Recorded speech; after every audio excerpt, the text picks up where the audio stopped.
Hi, all chess goodies. As the title suggests, in this video I will show a recent game in which I defeated an international master.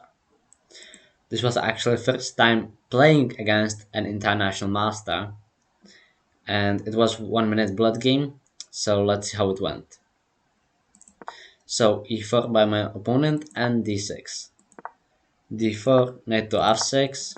I went for the lion defense as I always do while in when I'm playing 1 minute blood games.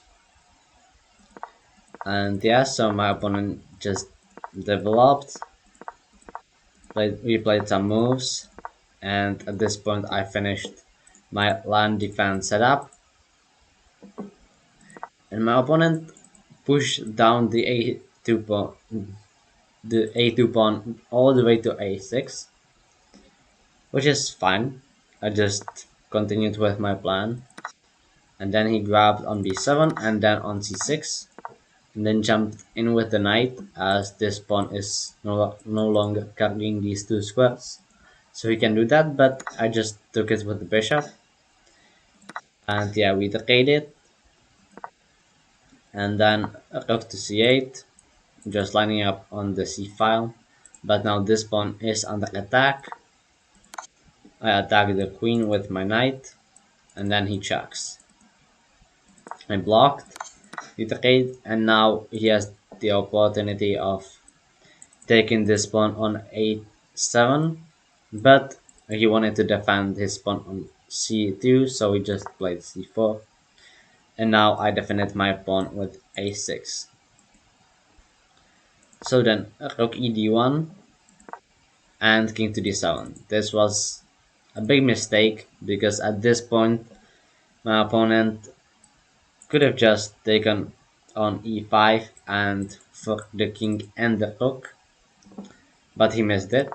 He missed it and just went rook to d2. He prepared to double up on the a file and attack the a6 pawn. And once again, I developed my rook to b8, attacking the b3 pawn, but knight takes e5 is still there. Yeah, he can still play it and win the exchange this way. But he just defends the pawn.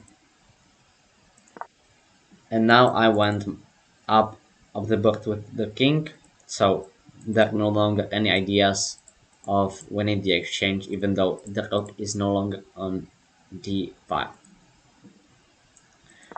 But fine, he just plays rook king to f1 and knight to d3, attacks the rook. Now I'll play a few moves just jumping around and attacking the rocks somehow, different ways, you'll see that. No, now I'm attacking this, and you can see the clock that I have 19 and a half and he has only 11 and a half seconds, and he goes here and I once again jump back and attack the rook, and now he just blunders it. I don't know why, but yeah, he did, so I just took the rook. He took the knight, and now I have 10 seconds advantage, and that's huge. That's huge. So just goes to b7. My opponent went king to e2, then f5. He took rook to b8, knight to d2, but yeah, rook to c7 is a mistake because now he can take on e6 just easily. But at this point, it is just a game about time. That is all what matters right now, because in 5 seconds or 7 seconds in this position, you're not gonna be able to checkmate. This is just only who will win on time. And as you know, as I defeated him, I will win on time. So I just took here because now material no longer matters. As I said, I'm only playing on the clock.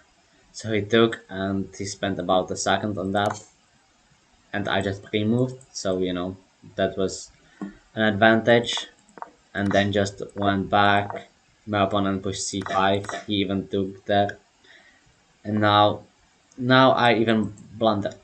I took here, and this is a blunder because of bishop to c5. But you can see that at this point my opponent lost on time, even though he's now back on top. If he would play bishop to c5, then he would just win the bishop. There's no way to defend that.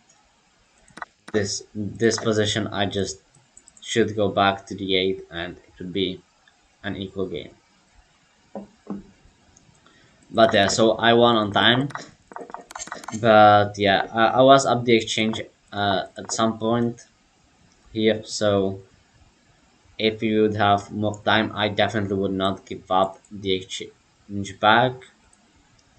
But you know, that's how it displayed when you have few seconds on the clock, and that is indeed my first game and also win against an international master. So yeah, that's the video. Hope you guys enjoyed it. You can check out my other video here, and if you enjoyed this video, be sure to hit the subscribe button, and thanks for watching.